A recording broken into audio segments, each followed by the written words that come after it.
Bien, vamos a dar inicio a esta charla. Buenas tardes a todos y a todas, a quienes nos acompañan hoy en esta charla sobre este diplomado de necesidades educativas especiales y contextos inclusivos. Mi nombre es Verónica Barraza, soy la directora de la Escuela de Educación Diferencial de la Universidad de las Américas y me acompaña hoy día la profesora Pía Celedón, que es nuestra charlista, ¿verdad? Le damos las gracias también a la profesora por acompañarnos y también para moderar el profesor Francisco Pérez Marchán, secretario académico de la Escuela de Educación Diferencial.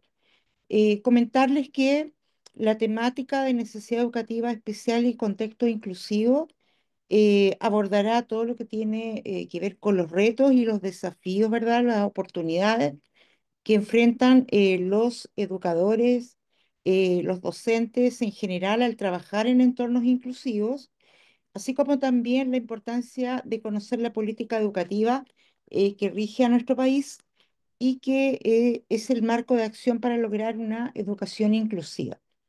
Em, Paso entonces con Francisco para que pueda presentar a nuestra académica. Gracias. Hola, buenas tardes a todos. Vamos a dar el paso entonces a nuestra académica Celedón, que es profesora de educación diferencial, mención en discapacidad intelectual, dificultades específicas del aprendizaje, trastorno específico del lenguaje, licenciada en educación, diplomada en política y gestión educacional, diplomada en gestión estratégica de organizaciones educativas, diplomada en educación emocional, liderazgo y bases del coaching para un desarrollo integral y diplomada en evaluación educativa. También Pía es magíster en dirección y liderazgo para la gestión educacional, es docente experto 1, miembro de la red de maestros de maestros. Muchas gracias, Pía, por acompañarnos, así que por favor puede comenzar con la charla. Muchas gracias, Francisco. Eh, También quería comentarles que actualmente soy coordinadora de un programa de integración escolar en un colegio acá en Valparaíso, y que de cierta manera es el lugar donde yo me desenvuelvo diariamente y que de cierta manera está muy asociado a lo que vamos a hablar hoy día, que tiene que ver un poco con los contextos inclusivos que nos está pidiendo, ¿cierto? Y cómo es la tarea que nos entrega el Ministerio de Educación. Voy entonces a compartir.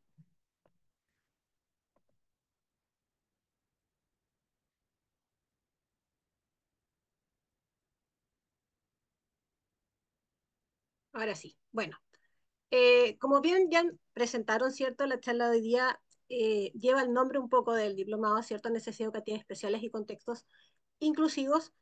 Y la idea es que ustedes hoy día puedan un poco conocer sobre algo de conceptualización, entender la normativa de educación especial que viene a nivel mundial, ¿cierto? Y que de cierta manera hace que se generen cambios en nuestro país y que la normativa chilena también se comience a ajustar para poder de cierta manera lograr este desafío que es la educación inclusiva y lograr finalmente una cultura inclusiva como país, porque de cierta manera lo que nosotros desarrollamos en los establecimientos educativos va a tener un impacto muy grande a nivel cultural y social en nuestro país.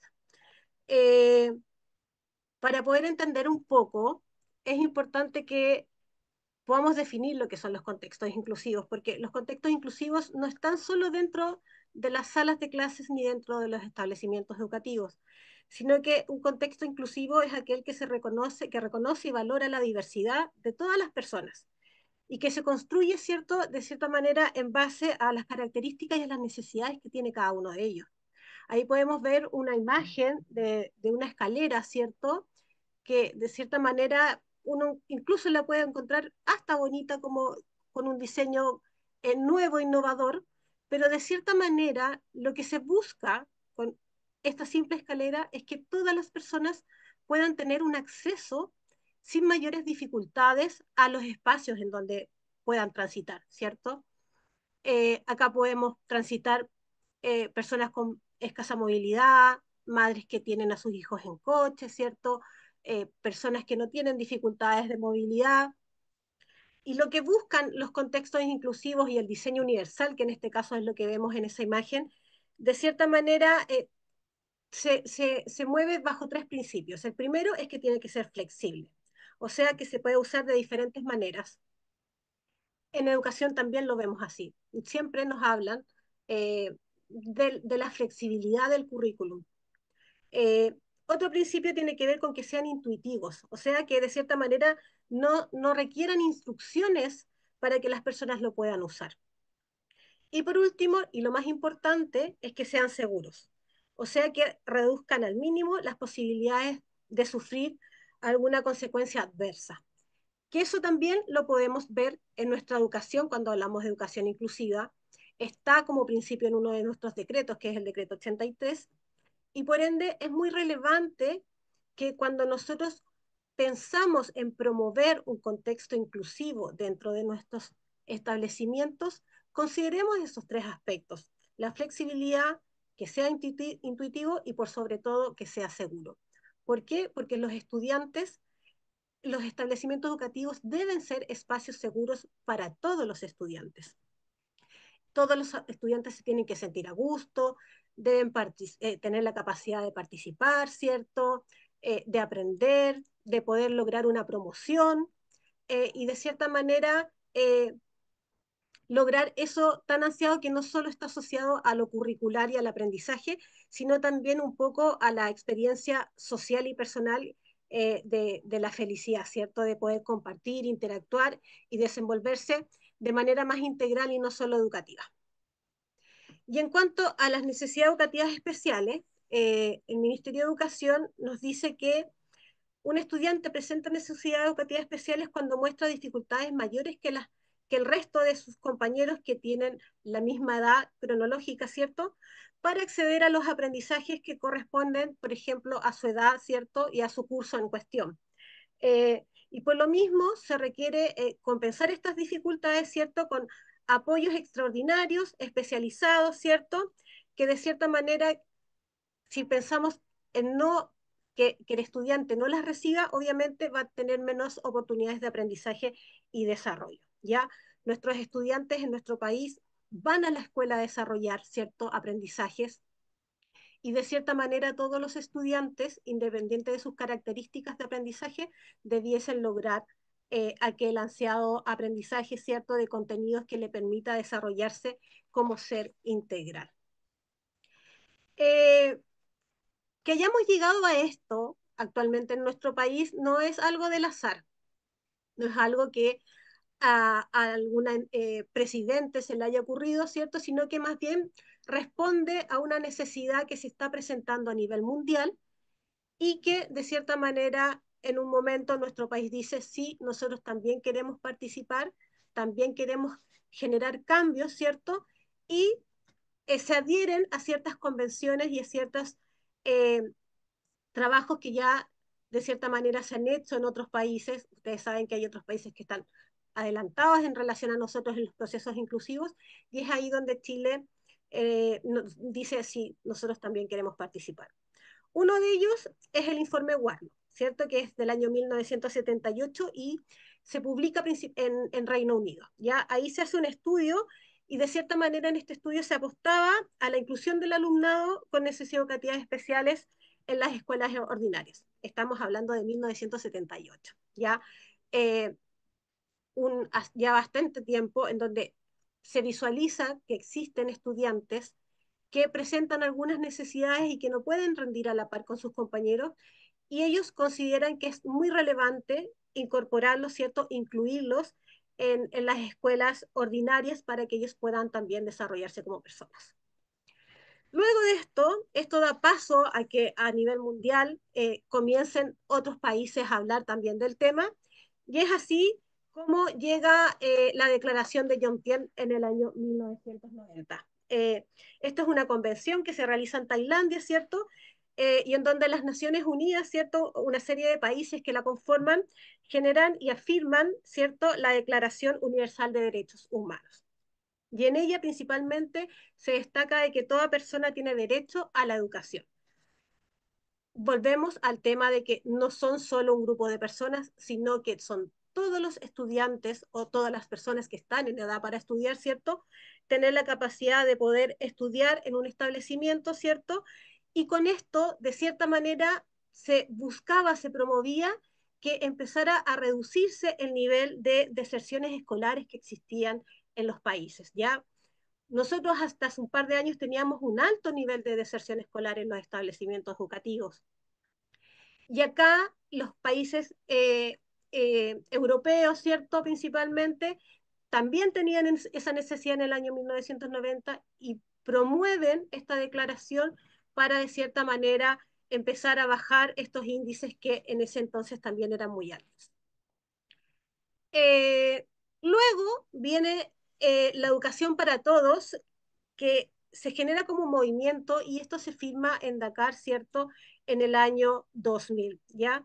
Y acá lo que se busca es que de cierta manera la educación básica sea de calidad para todos los niños, jóvenes y adultos que en ese momento se encontraban en los establecimientos educativos, ¿ya? Eh, este, esta, este tratado que se firma en abril del año 2020 se comprometieron una serie de objetivos que se buscaban de cierta manera, que su fin último era que la educación debía ser para todos. ¿Ya? Ese fue el eslogan, el lema que se utiliza y ya obviamente en este tratado que se firma en Senegal se empiezan a sumar otros países también a esta visión de inclusión, ¿cierto? Que en ese entonces también era un poco más integración que inclusivo, ¿cierto? Se buscaba tenerlos en los establecimientos y eh, comenzar un poco a hablar de derechos de las personas que presentan necesidad educativa especial. Y es así como llegamos a la Convención sobre los Derechos de las Personas con Discapacidad en el año 2006, en donde lo que se busca en esta convención es promover, proteger y asegurar de cierta manera todas las condiciones de igualdad en cuanto a los derechos humanos. Y que de cierta manera todas las personas tengan o no presenten discapacidad, puedan acceder, ¿cierto?, a los derechos humanos que tenemos todos y, de cierta manera, promover el respeto a su dignidad, ¿ya? Es ahí cuando ya comenzamos a hablar también de que los estudiantes son sujetos de derecho y empieza a cambiar un poco más el paradigma de la educación y el paradigma de lo que tiene que ver con los ámbitos inclusivos, porque inicialmente lo que se hablaba era de integración. Nosotros a nivel mundial buscábamos la integración, que las personas que presentaban algún tipo de discapacidad o necesidad educativa especial se incluyeran en el medio social, en el medio educativo, y que de cierta manera esta integración recaía un poco en el peso en la persona que presentaba la discapacidad o la necesidad educativa especial. Él era el que tenía que hacer muchas veces los esfuerzos para poder estar, permanecer dentro de los distintos espacios. Y eh, con esta convención, cuando se afirma que las personas con discapacidad también poseen derechos, sobre todo a nivel educativo y laboral, es que ya nosotros también como país comenzamos a modificar lo que tiene que ver con los programas de integración y ya se comienza a hablar un poco sobre, bajo el concepto de inclusión, en donde lo que se modifica es que de cierta manera cuando hablábamos de integración, las barreras eran del individuo. En cambio, cuando cambiamos al concepto de inclusión, las barreras las ponemos el entorno, el contexto en donde se desenvuelven estas personas. Ya en el año 2016 viene la Agenda 2030. Esto es uno de los aspectos más nuevos que de cierta manera se están llevando a cabo en los distintos países que firman este tratado, ¿cierto? Y esto busca el desarrollo sostenible dentro de una agenda global de desarrollo universal y holística.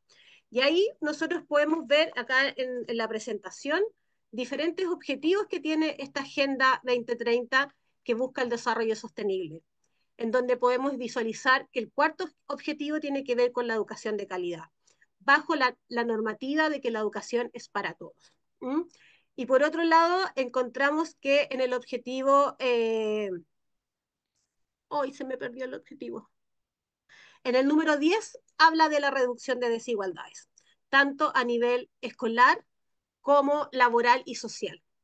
Eh, está la educación dentro de los objetivos de desarrollo sostenible a nivel mundial. Entonces, es sumamente importante que nosotros como docentes podamos estar a la par de lo que nos pide el desarrollo global, ¿ya? Y que de cierta manera podamos entregar una educación de calidad y diversificada para todos nuestros estudiantes. Todos estos cambios a nivel mundial, que si bien yo pongo aquí las convenciones más grandes y que de cierta manera han marcado más el cambio en la educación a nivel mundial, igualmente existen ciertos tratados, ya sea de América Latina, ¿cierto? De otros espacios en donde está Chile y que se promueve, ¿cierto? Y que en un momento nuestro país dice, ok, nosotros firmamos y nos comprometemos que al año 2015 vamos a tener una educación inclusiva en nuestro país. Y es ahí donde se empieza a revisar un poco lo que teníamos en ese entonces, que principalmente tenía que ver un poco con la ley 20.370, que tiene que ver con la ley general de educación, ¿cierto? Y en esta ley general de educación, que es el marco normativo general de la educación actualmente en nuestro país, se busca y se establece como todas las normas de educación, tanto de enseñanza básica como media, en un lineamiento general. Y acá se establecen ciertos principios, obligaciones que debiesen tener los establecimientos para poder promover a nuestros alumnos. En esta ley se habla de que todos los niños, niñas y jóvenes deben recibir educación, y una educación de calidad y una educación que promueva la inclusión. Desde ese enfoque, eh, ya en muchos establecimientos, sobre todo en los municipalizados de nuestro país, ya se contaba con los programas de integración escolar, con un formato de integración sumamente distinto, porque en ese entonces tenían niveles de integración a los cuales accedían los estudiantes. Y cuando se empieza a cambiar la visión, es que nace el decreto 170, pues necesitábamos una subvención que pudiese permitirle a los establecimientos entregar una educación de calidad a los chicos que presentan necesidad educativa especial. Una vez que ya este decreto empezó a funcionar y ya estaba como más de conocimiento público en los establecimientos educativos, en el proceso de inclusión empiezan a haber muchas dudas en cómo evaluar, cómo hacer procesos inclusivos dentro de la sala de clases, y es ahí donde el Ministerio de Educación trabaja y desarrolla el decreto 83, el cual tiene que ver principalmente con todo lo que es adecuaciones curriculares en los establecimientos educativos. Pero también quedaba la duda en cómo evaluábamos, porque no había una normativa general que pudiésemos todos considerar. Entonces nos sucedía que en algunos establecimientos del país, los chicos que estaban dentro del programa de integración escolar podían optar hasta cierta nota, en otros establecimientos de otras zonas de nuestro país podían igualmente optar a la nota máxima, y entonces podíamos ver que en las diferentes zonas de nuestro país se estaba realizando procesos evaluativos de acuerdo a cómo se consideraba en las distintas corporaciones, DAEM o sostenedores. Y es ahí donde se busca unificar un poco el proceso y nace el decreto 67, que es uno de los decretos más actuales que tenemos en nuestro país. Eh, y por otro lado, están las orientaciones técnicas de los programas de integración escolar, que de cierta manera son, eh, nos entregan todos los lineamientos para poder hacer que estos programas funcionen, sean efectivos y obviamente den las facilidades y logren impactar a los beneficiarios, que en este caso son todos aquellos estudiantes que presentan necesidades educativas especiales. Vamos a hablar un poquito más de lo que es el decreto 170. El decreto 170 se visualiza como una nueva oportunidad para avanzar. ¿Por qué? Porque de cierta manera lo primero que hace es hablar de evaluación diagnóstica integral. Se visualiza que el estudiante se desenvuelve en distintos contextos y de cierta manera eh, Esto lo hace distinto, lo hace único y muchas veces todos estos contextos influyen en él no solo a nivel de aprendizaje, sino a nivel social también. Es por eso que dentro del decreto 170 la evaluación diagnóstica se define como integral, interdisciplinaria, porque no solo evalúa un profesional, siempre son al menos dos o tres o cuatro, porque hay una parte que tiene que ver con lo pedagógico, que lo informan los profesores de asignatura, pero la evaluación, hay una evaluación muy potente de lo que hace la educadora diferencial o en algunos establecimientos los psicopedagogas, más la evaluación que puede entregar el psicólogo, más la evaluación en el caso de que haya fonoaudiólogo, si hay terapeuta ocupacional también. Entonces, de cierta manera, podemos hacer un mapa, ¿cierto?, de todas las características, todas las fortalezas, ¿cierto?, y las necesidades de apoyo que presenta un alumno que tenga necesidades educativas especiales. Eh, esta evaluación es sumamente importante que cuente con el consentimiento de la familia.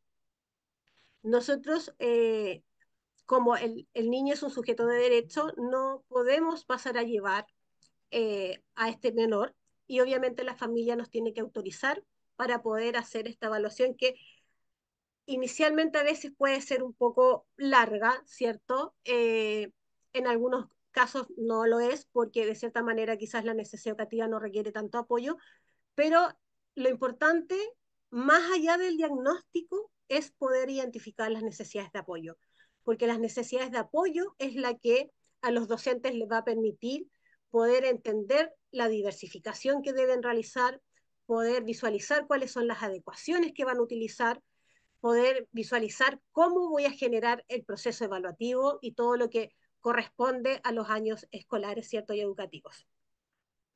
Por otro lado, define profesionales competentes. Y ahí tenemos a todos los profesionales que pudiesen, de cierta manera, evaluar a un chico de acuerdo a las necesidades educativas especiales.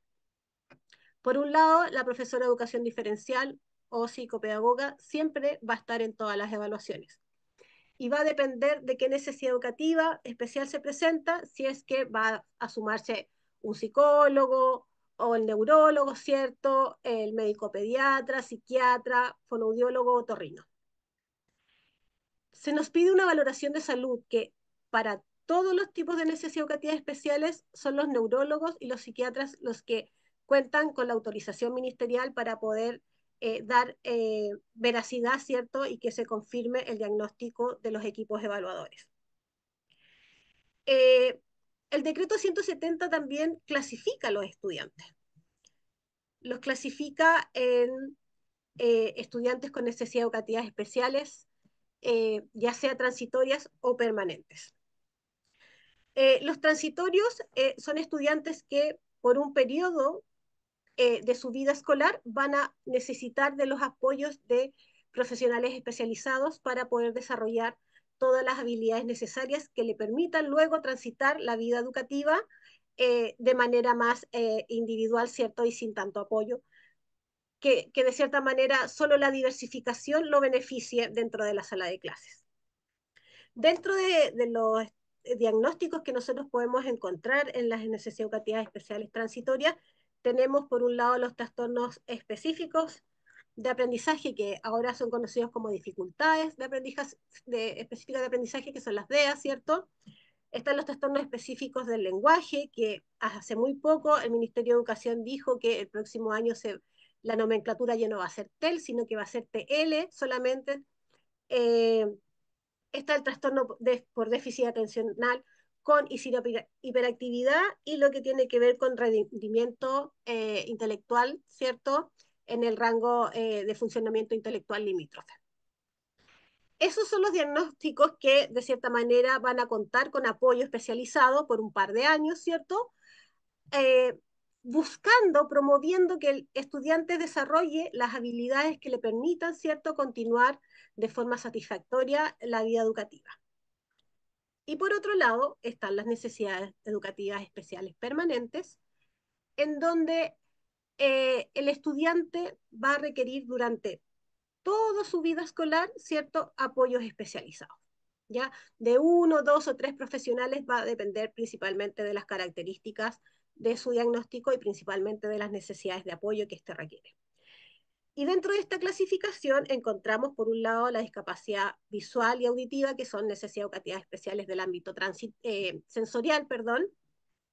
El trastorno del espectro autista, ¿cierto? O condición del espectro autista, como también se les está llamando, pero de cierta manera es importante que ustedes sepan que el diagnóstico, de acuerdo a lo que nos dice el decreto, ¿cierto? Y el manual, ¿cierto? De evaluación y de diagnóstico, es trastorno del espectro autista. Y también se encuentra la discapacidad intelectual y las dificultades o discapacidades múltiples, en donde en este caso son estudiantes que presentan más de un diagnóstico permanente a la vez. Otro aspecto importante de este decreto eh, es un poco lo que tiene que ver con el fraccionamiento, porque dentro de este decreto se nos habla de los recursos financieros que van a recibir los establecimientos por cada uno de los estudiantes que presentan necesidad educativa especial, y obviamente es el recurso que se va a utilizar para poder contratar a todo el recurso humano, profesionales, ¿cierto? Eh, Tanto docentes como no docentes. También se va a adquirir recurso material, se va a capacitar y perfeccionar a los docentes que están dentro de los establecimientos, porque la idea es que si vamos a hablar de inclusión, todos los docentes, sean especialistas o no, manejen el mismo lenguaje. Y también, obviamente, se establece un poco lo que es el trabajo de coordinación, el trabajo colaborativo que después va a permitir la codocencia. Es muy importante conocer y saber más allá y obviamente tener profundidad de lo que es este decreto, porque de cierta manera eh, nos da el indicio de cómo tenemos que trabajar en codocencia, ¿cierto? Dentro de la sala de clases. Ya cómo va a ser este trabajo que yo voy a hacer muchas veces con el educador, con el fonoaudiólogo, ¿cierto? Con apoyo de psicólogos a veces, dentro de mi sala de clases y que de cierta manera va a permitir y facilitar el aprendizaje no solo de los estudiantes con necesidades educativas especiales, sino con todos los estudiantes, porque nosotros ahora trabajamos bajo el principio de la diversificación de la enseñanza, ¿ya? Es muy importante este decreto porque, de cierta manera, como dice aquí la frase, se busca que ningún niño se quede atrás y todos alcancen su máximo potencial. Como les decía hace un momento, el decreto 83 promueve la diversificación, ¿ya? Es el decreto que aprueba los criterios y orientaciones de adecuación curricular para estudiantes tanto de básica como de media. Si bien, o sea, de prebásica como básica.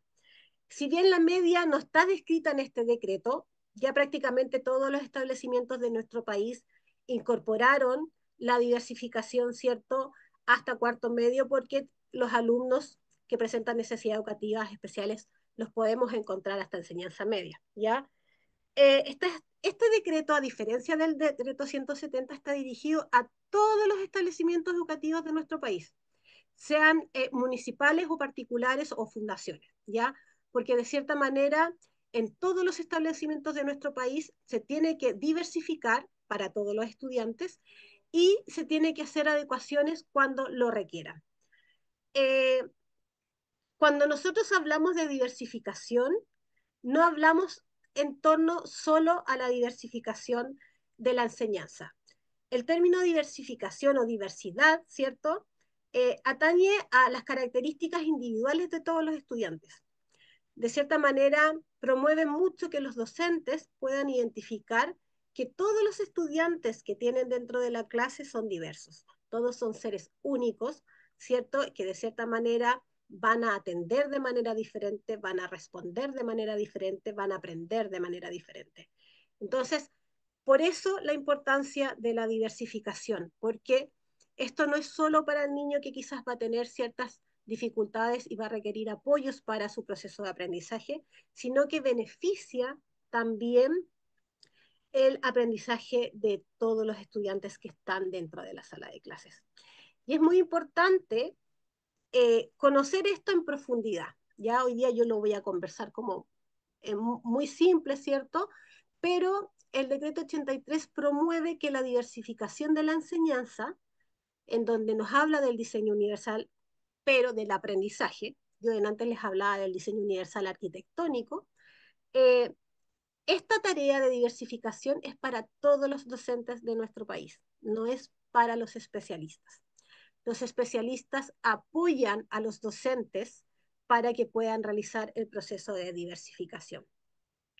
Si este proceso de diversificación que se da en nuestras salas de clase no beneficia igualmente en el desarrollo de aprendizajes de los alumnos que presentan algún tipo de necesidad educativa especial, es ahí cuando nosotros pensamos y nos planteamos de cierta manera realizar adecuaciones curriculares, ya sea de acceso inicialmente o de modificación de los objetivos de aprendizaje cuando tenemos estudiantes que lo requieran. ¿Ya? De cierta manera, nosotros no podríamos empezar en marzo y seguir haciendo adecuaciones porque tenemos que conocer a los estudiantes y tenemos que visualizar si efectivamente las estrategias que el ministerio nos habla del diseño universal de aprendizaje, pero podemos utilizar otro tipo de estrategias también, que sean diversificadas. Si estas no logran impactar realmente a nuestros estudiantes y no visualizamos que no logran el desarrollo de contenidos como nosotros lo esperamos o como nuestro malla curricular lo solicita, es que vamos a visualizar con qué tipo de adecuación, ya sea de acceso curricular, pudiésemos comenzar a desarrollar, ¿cierto? A trabajar con ciertos alumnos para que finalmente pueda lograr lo que propone el decreto 83 de que todos los alumnos participen, aprendan, sean promovidos, ¿cierto?, dentro de la educación regular. En cuanto a la evaluación, que yo les comentaba hace un rato, eh, el decreto 67 es un decreto que establece actualmente las normas mínimas nacionales sobre la evaluación, calificación y promoción de los estudiantes que cursan una modalidad tradicional de enseñanza formal, ¿ya?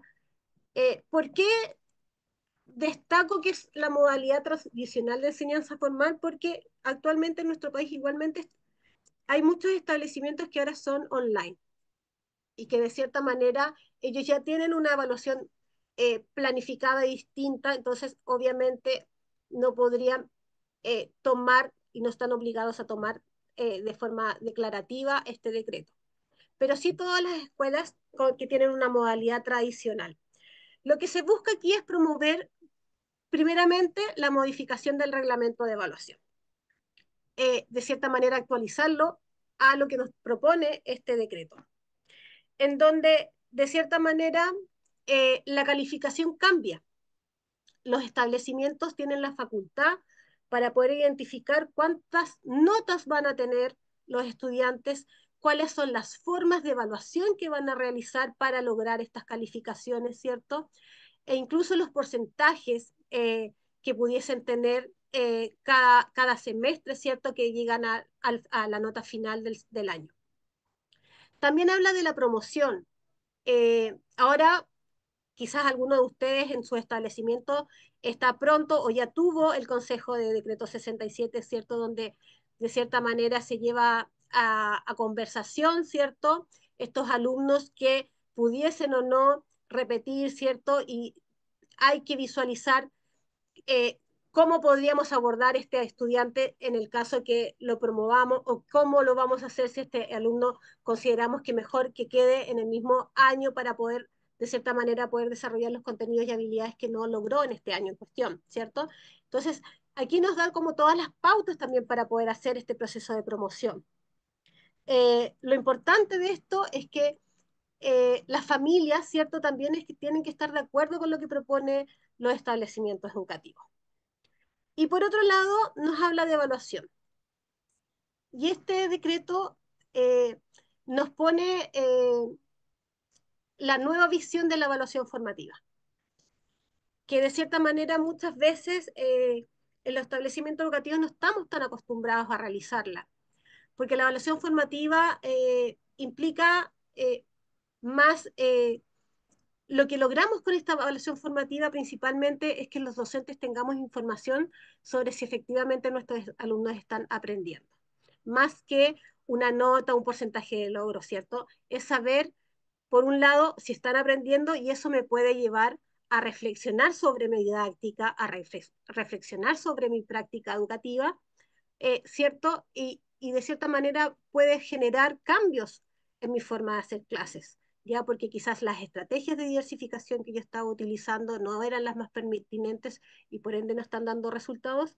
Y la evaluación formativa me permite eso, me permite de cierta manera poder llevar a la reflexión crítica, ¿cierto?, de mi proceso educativo formativo, ¿cierto?, en torno a el logro que yo voy visualizando en mis estudiantes.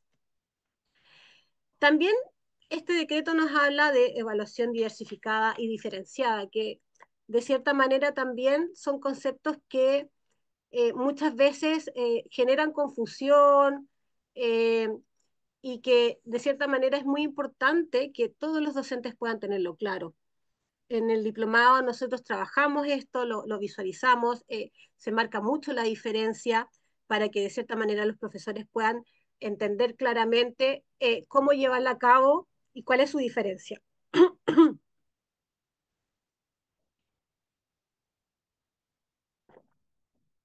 Por un lado, la evaluación diversificada busca responder, ¿cierto?, a las necesidades y características de todos los estudiantes, ¿ya?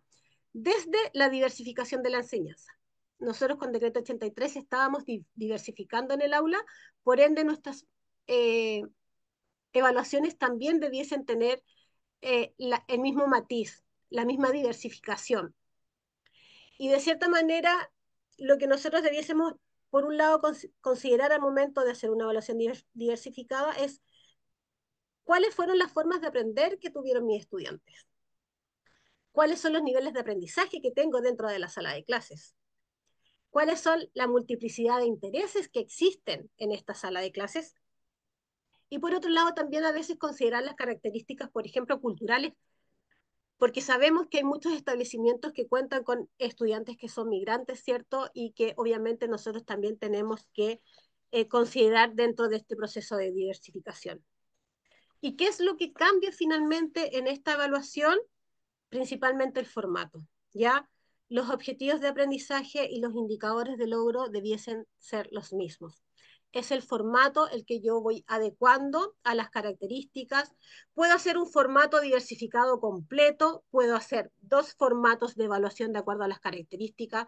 Ahí va a depender de las intenciones del profesor con su equipo de PIE, ¿cierto? O cómo lo promueven los establecimientos educativos, pero obviamente tenemos que evaluar de manera diversificada si nuestras clases ahora son diversificadas. Y por otro lado está la evaluación diferenciada, ¿ya? Que la evaluación diferenciada, como bien dice, es un procedimiento pedagógico, ¿ya? Que le permite al docente identificar los niveles de logro de sus aprendizajes en cuanto a los avances curriculares, ¿ya?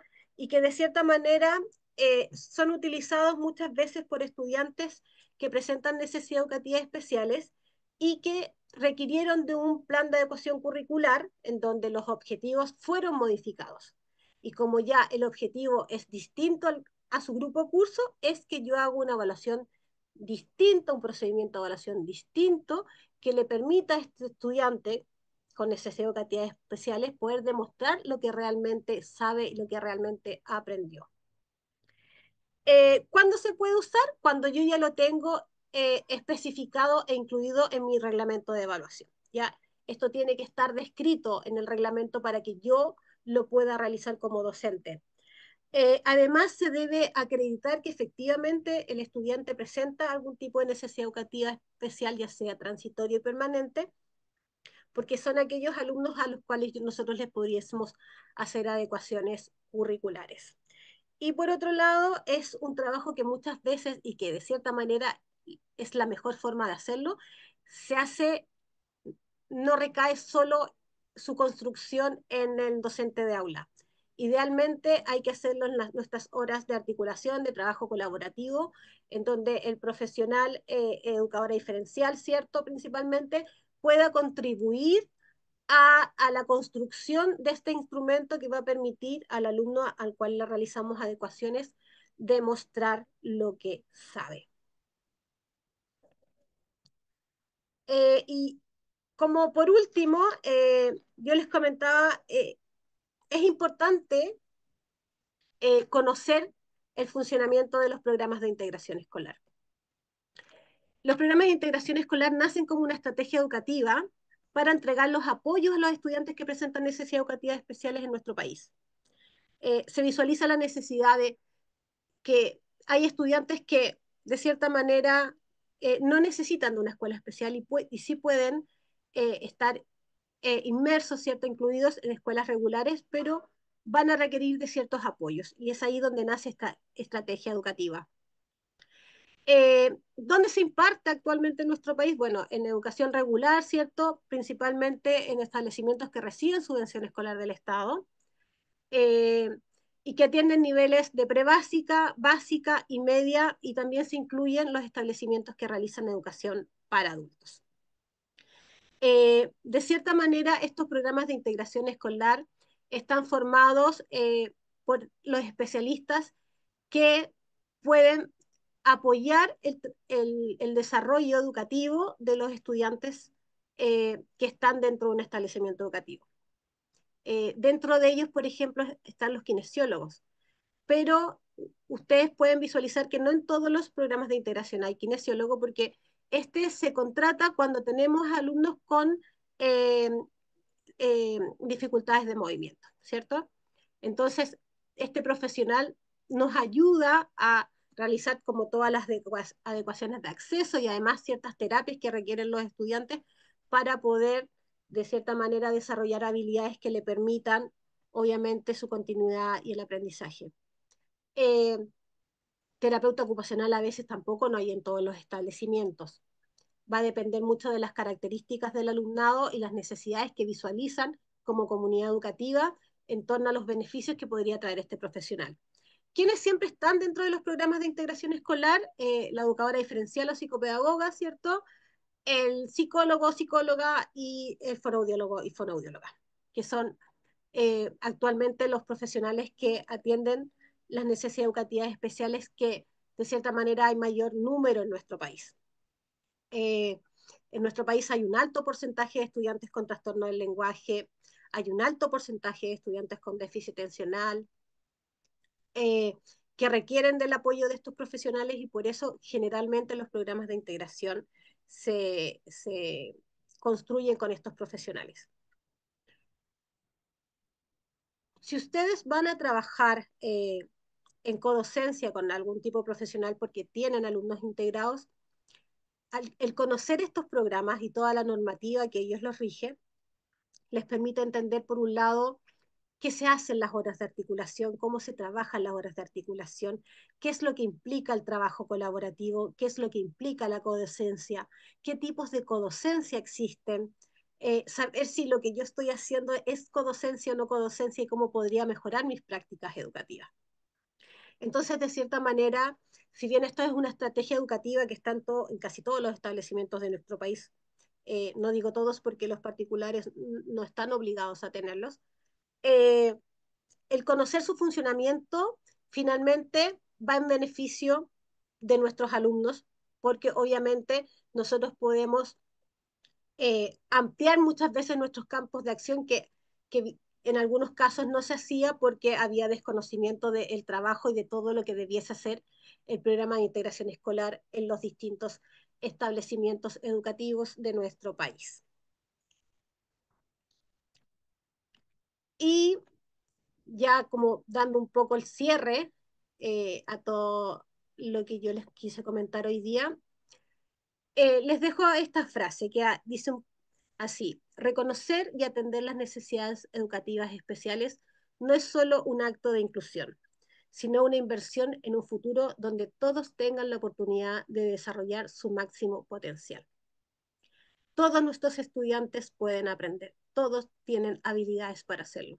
Lo importante es que nosotros podamos identificar cuáles son sus formas de aprender, cuáles son las estrategias que los benefician, cuáles son las metodologías, qué didáctica me podría facilitar que este alumno transite satisfactoriamente por la vida escolar. Eso sería lo que Perfecto. quería comentarles. Muchísimas gracias, Pía. Muchas gracias. Excelente el trabajo realizado. No sé si hay alguna pregunta de los asistentes para Pía o respecto al diplomado. Pueden dejar las preguntas acá en el chat y yo la leo para que Pía pueda ir, si es para ella, la pregunta directamente.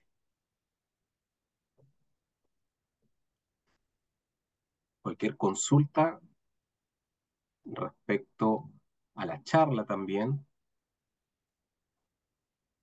para poder aclararlas.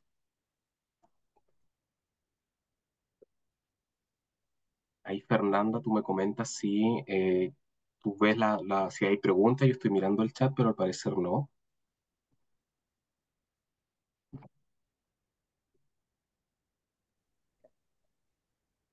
Mientras tanto, sería importante, Francisco, Pía, compartir dónde pueden encontrar información sobre los diplomados y los postítulos de la Facultad de Educación de la Universidad de las Américas. En particular, nuestra carrera tiene dos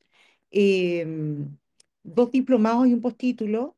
Eh, no sé si, Francisco, tú puedes Sí, compartirlo ahí en el chat para yo los la voy a colega pegar en el chat. que están ahí, para que también puedan tener más información y y poder contactarse, ¿verdad? O requerir algún tipo de antecedente para poder, si es de su interés, matricularse en la próxima cohorte que ya vamos a empezar a desarrollar. ¿Sí? Aquí ¿Tú está en puedes, el chat el link.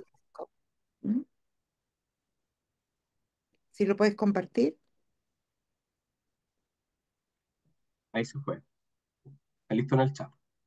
Ya. No sé, acá veo a Marcela, por ejemplo, alguna compañera, o alguna colega, perdón, no compañera, colega, que tal vez tenga alguna consulta. Si no tenemos nada acá eh, en los próximos momentos, tal vez, Pía, mientras le damos un espacio, tal vez para hacer alguna pregunta, si es que tienen alguna consulta, comentarle tu experiencia como profesora del programa, contarle un poquito del programa en el cual tú te desempeñas, sería interesante. Sí, mira, en el programa yo he tenido profesores, he compartido con colegas de todas las asignaturas y de muchas modalidades distintas. Y de cierta manera se enriquece mucho el trabajo de todos.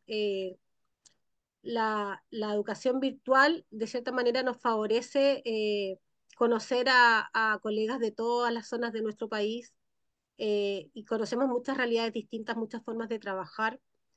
Eh, y el conocimiento que se logra en este diplomado, de cierta manera, lo que mismo me han comentado los mismos colegas que han estado conmigo es el beneficio que logran de conocer cómo manejarse dentro de lo que es la normativa, ¿cierto? Los aspectos administrativos.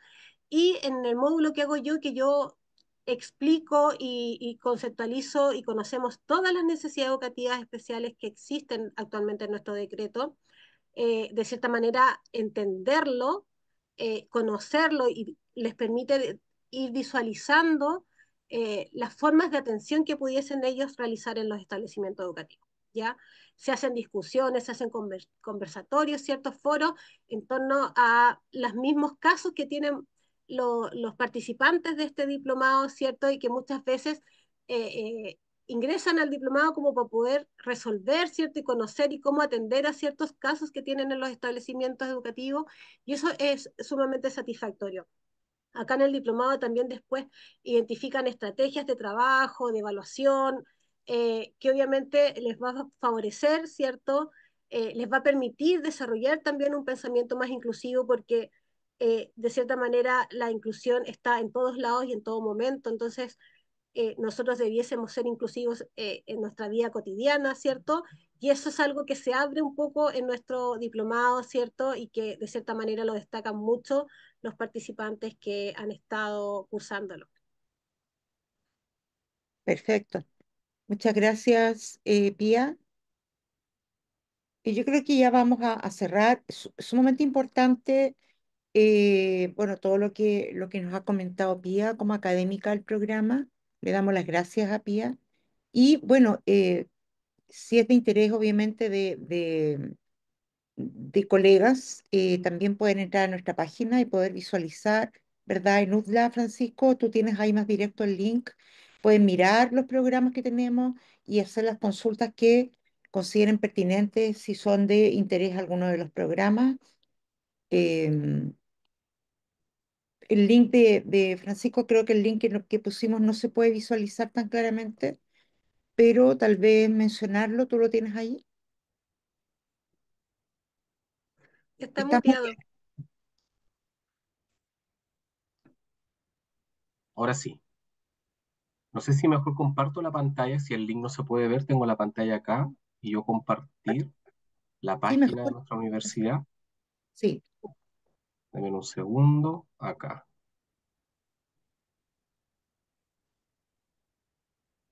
Ahí está. Se visualiza, ¿verdad? sí, Ya, perfecto. Entonces, esta es la página, ustedes ingresan acá y van a encontrar toda la oferta de programas de postítulo, posgrado, magíster que tenemos. Y la idea es que ustedes pinchen y puedan seleccionar y ahí les va a pedir completar sus datos para que se pongan en contacto con ustedes y así recibir la información completa. ¿Ya? Pueden descargar el folleto también con todo el detalle de cada uno de los programas. Esa es la página, si es que el link no se podía visualizar. perfecto, Continua.utla.cl. perfecto. Ahí queda mucho más claro. Gracias, Francisco. Bueno, darle las gracias a Pía nuevamente, Francisco, por acompañarnos como moderador y también a quienes nos acompañen en estos momentos y invitarlos a revisar la oferta y contactarse en caso de cualquier duda o consulta que tengan. Muchas gracias, muy buenas tardes, gracias Pía, nos vemos en otro momento, en otra ocasión. Muchas gracias. Perfecto, que esté muy Gracias. bien. Chao. Chao.